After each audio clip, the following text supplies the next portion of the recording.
Hariri returning to Lebanon on Independence Day, no less. Is there any way to predict what the options are, what could happen? Because at this point, his role in Lebanon, is he going to submit an official resignation or not? Up in the air. I mean, he says he's going to, but this can play out a number of different ways. And, you know, in a most tranquil case scenario, he goes back, he assumes responsibility as a prime minister, perhaps resigns, and then is, you know, the prime minister of a caretaker government, which is ultimately replaced peacefully. That is, you know, a possibility.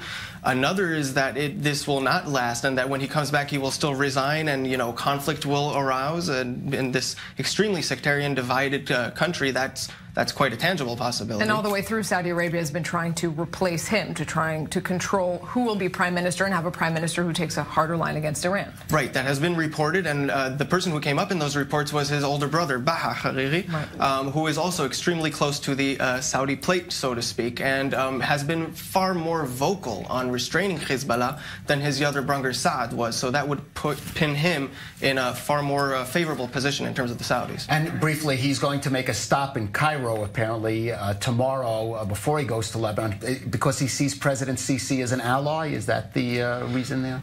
Perhaps. I'm not entirely sure, to be fully honest with you, Kalev, but it is interesting to note that this is something of a surprise meeting, right? I don't think that this was planned for a very long time, and it comes just a day after this Arab League meeting that also happened in Cairo. Right. A lot of things happening in Cairo as well, the Palestinian reconciliation as well. This is, in general, you know, Sisi taking the diplomatic stage here.